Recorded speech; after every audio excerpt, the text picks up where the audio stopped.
Golden golden golden delicious ही golden delicious सफरचंदाची variety आहे.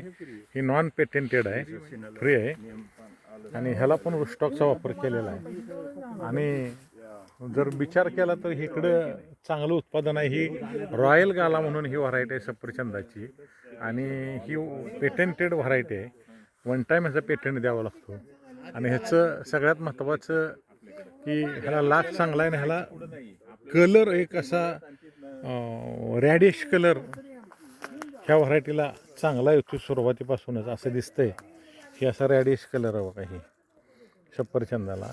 गाला royal गाला ही variety चांगली आहे आणि ह्याचं फळाचं वजन साधारणपणे 150 ते 250 ग्रॅमपर्यंत होतं आणि ह्याला गर्लिंग केलेलं दिसत नाही आणि ह्यासुद्धा व्हरायटीला गर्लिंग केलेलं दिसत नाही. पण ही थोडी सफेद व्हरायटी वाटते ही इकडं आपली ही लोकल व्हरायटी आणि ही पेटेंटेड व्हरायटी थोडीशी कलर्ड व्हरायटी वाटते. नक्कीच आपण ह्याच्यावर अभ्यास अजून चांगला करून चांगल्या सफरचंदाच्या शेतीच्या बाबतीत विचार करू. आम्ही ही द्राक्ष संघाची सगळी टीम आलेलो आहे.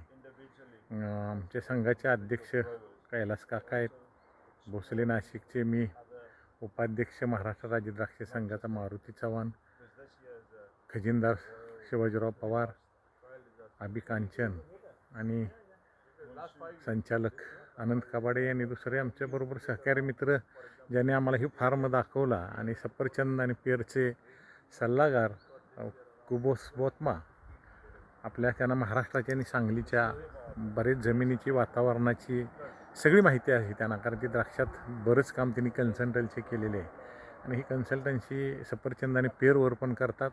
मिळतं जुळतं वातावरण. इथे एक आत्ताच गोष्ट चर्चेत अशी ऐकायला मिळाली की इथं 2017 साली मोठा दुष्काळ पडला होता. म्हणजे आपल्याला सुद्धा जसं आपण दुष्काळी एरियात आहे तिथं सुद्धा असं 2017ला पाण्याची परिस्थिती भीषण होती म्हणून हिने एक शेततळे केले. त्याच्यावरून इथं त्यांनी सांगितलं आम्ही का केले म्हणून विचारल्यानंतर पाणी दुष्काळ प्रचंड होता, पाणी झाडं टिकवण्यासाठी मी ही शेततळं केलं. म्हणजे नक्कीच आपल्या दुष्काळी भागात द्राक्ष पीक घेतो तसं ही सफरचंद आणि पेरचं सुद्धा ही दुष्काळातले क्रॉप आहे आणि त्या व्हरायटी आपण तशा चूज करून त्याला तशी ट्रीटमेंट फर्टिलायझर आणि काय असतील त्या सिस्टीम जर आपण शास्त्रीयदृष्ट्या जर केल्या तर नक्कीच आपल्याला ह्याच्यात सफरचंद आणि पेरची शेती चांगली होऊ शकते.